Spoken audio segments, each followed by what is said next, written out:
Bom, e aí é importante falar também que nós somos seres humanos, nós reagimos a estímulos, pessoal. O que é isso? Vamos voltar aqui à imagem. O feedback que ele é mal feito, que ele é agressivo, ou que ele é depreciativo, ou seja, que eu causo no outro um mal-estar, ou seja, eu xingo, ele causa dentro do nosso organismo uma série de mudanças e que fazem com que a gente reaja de formas diferentes. Então, o feedback mal feito, agressivo, ele pode contribuir, né, para a queda da serotonina e da dopamina. Isso faz com que aquela pessoa que recebeu o feedback, ela se sinta triste, ela se sinta paralisada, atordoada, né? Você já conheceu provavelmente alguém assim, que você briga e a pessoa fica muito triste, muito mal e sem reação. É porque dentro do organismo dela, uma das coisas que aconteceu foi essa queda desses hormônios, serotonina e dopamina, que são os hormônios do bem-estar, da felicidade.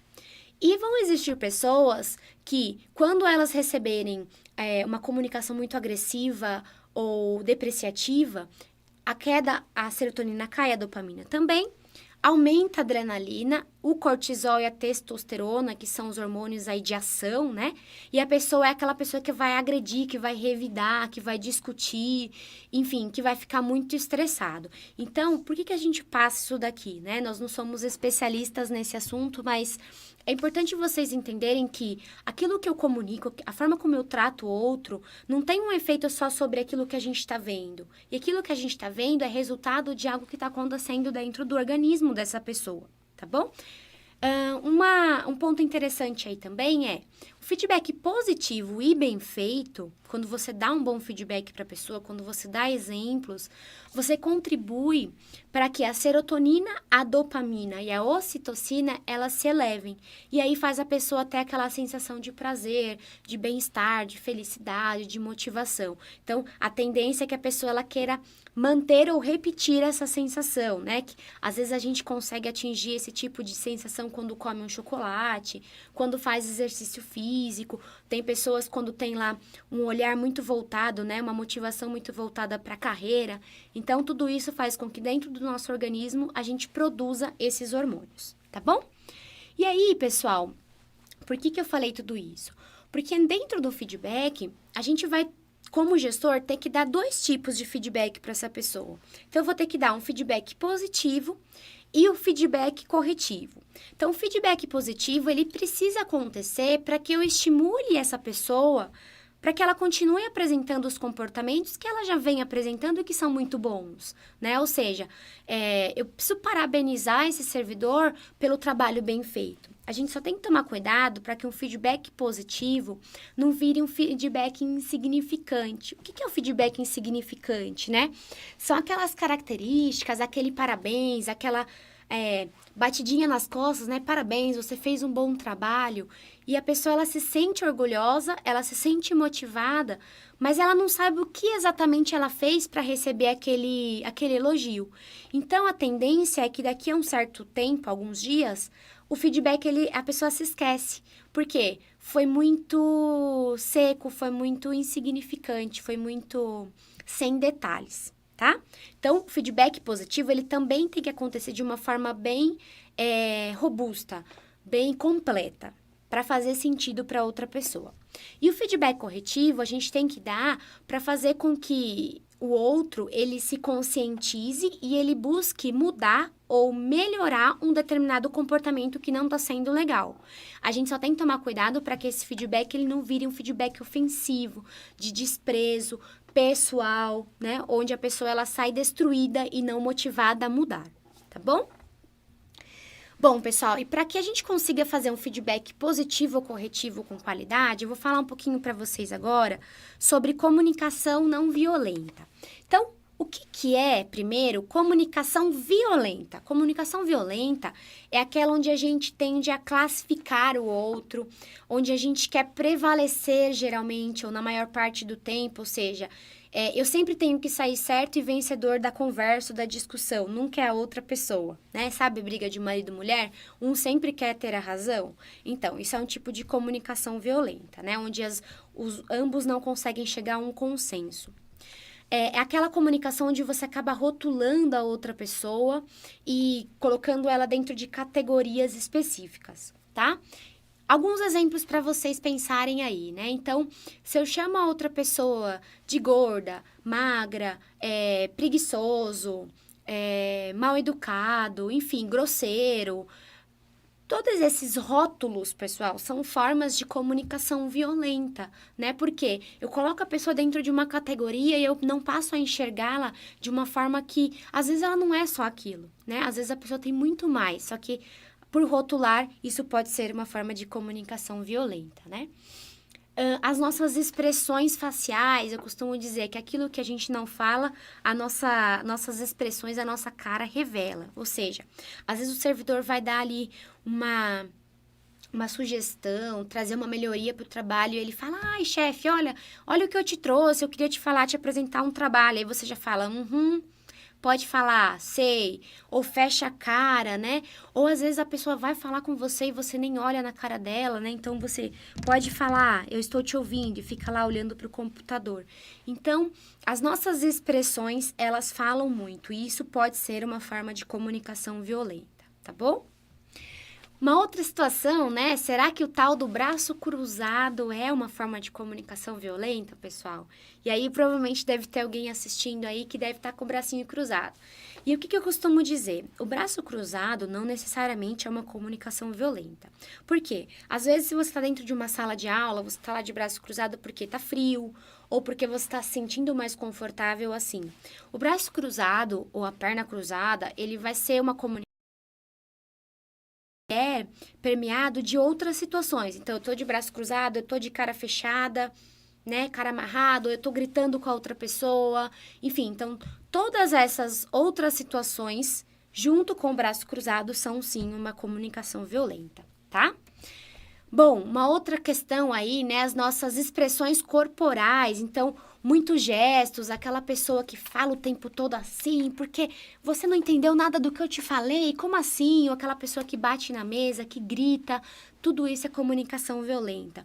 Então, será que estamos com uma comunicação violenta e não percebemos no dia a dia, né?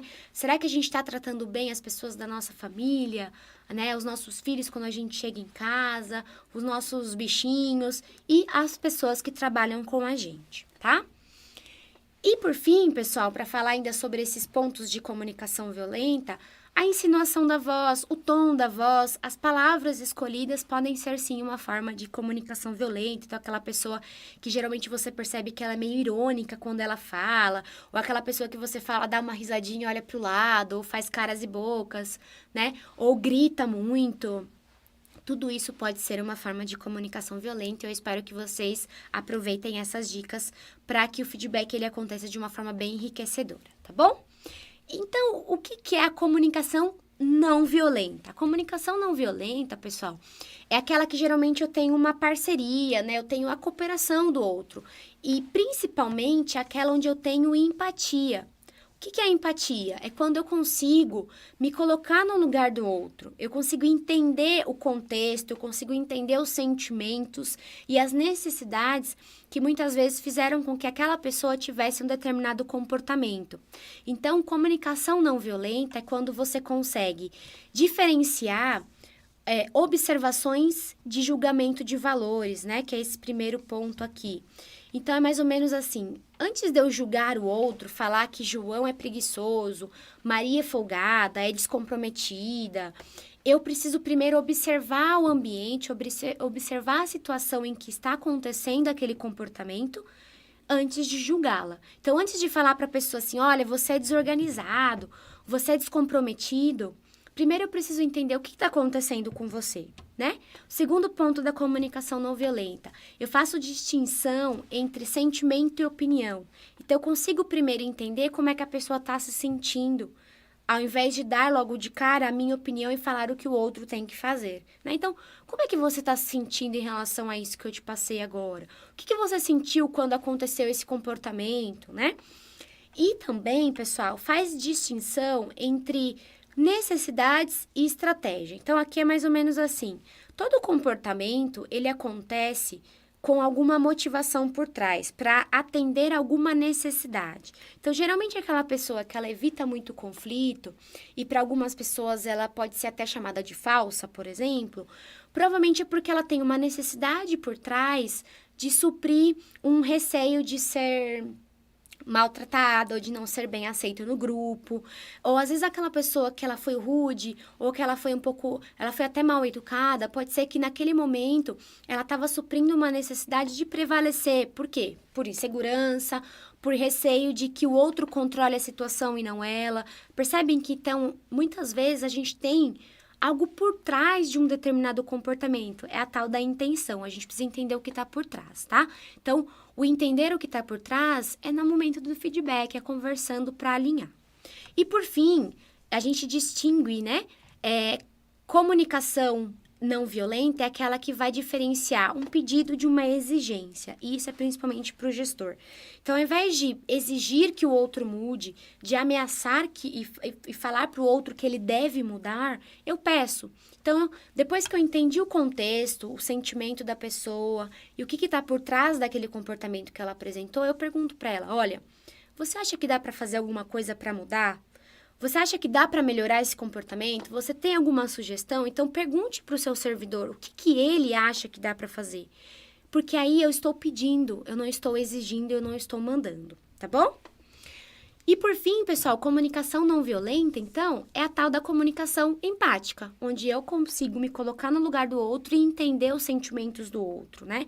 Então, a comunicação não violenta, ela evita o uso do medo, o uso da vergonha, de acusação. Então, eu não fico acusando o outro de que ele é errado mesmo, eu não fico apontando para o outro as falhas dele. Eu mostro os comportamentos que fizeram com que ele não tivesse um bom resultado, mas eu não fico apontando o dedo na ferida, tá? E evita a coerção e ameaças, ok? Então, os princípios chaves aí da comunicação não violenta é a empatia.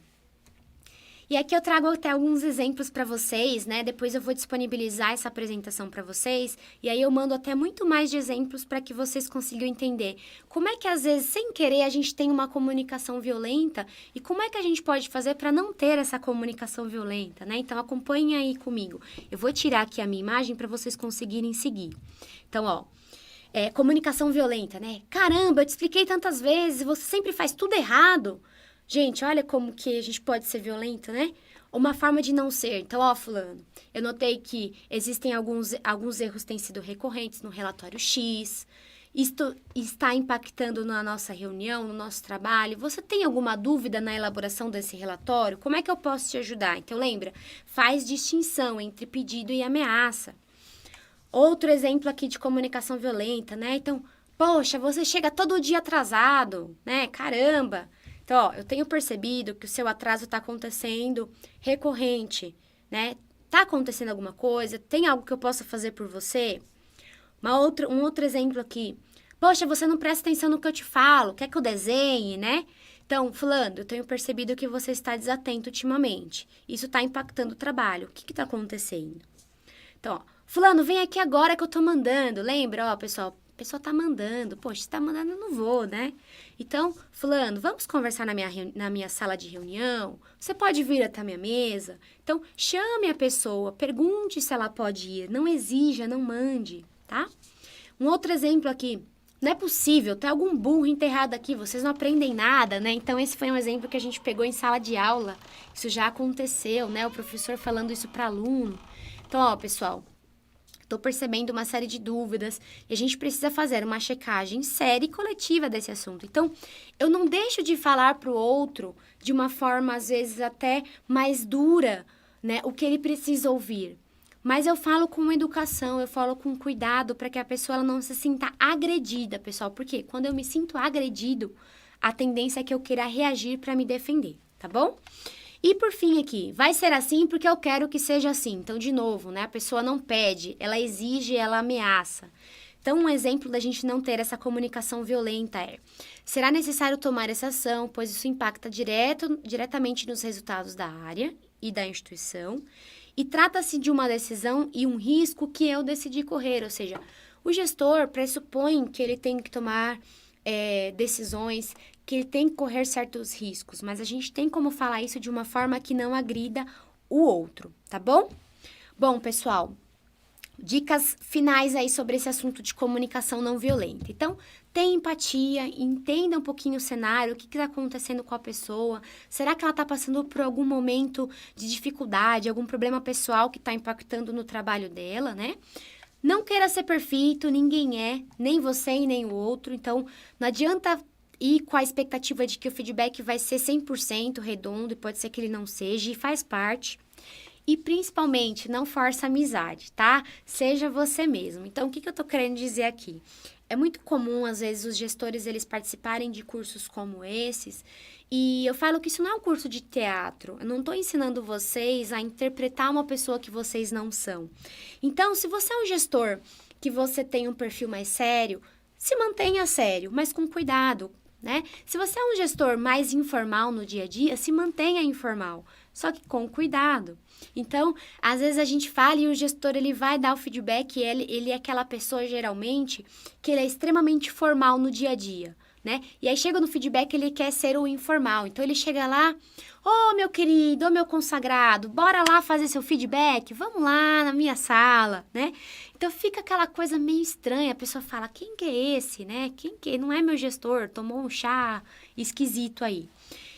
E o contrário também é verdadeiro, né? Eu tenho aquele gestor que no dia a dia ele é mais informal, ele trata todo mundo pelo apelido. E aí, no dia do feedback, ele fica tão tenso que aí ele chega para a pessoa e fala assim, então, Jennifer Mariano, iremos lá até a sala para discutir sobre o seu destino, ok? E aí a pessoa fala, meu Deus, né? O que está acontecendo? Vão me dar uma advertência, vão abrir um processo contra mim. Então, você deixa a pessoa tensa. Seja você mesmo, tá bom? Seja você mesmo que vai ser muito mais fácil. Só tenha cuidado para não ter uma comunicação violenta, porque não é esse o objetivo do feedback. O feedback ele é uma troca, lembra? Uma informação.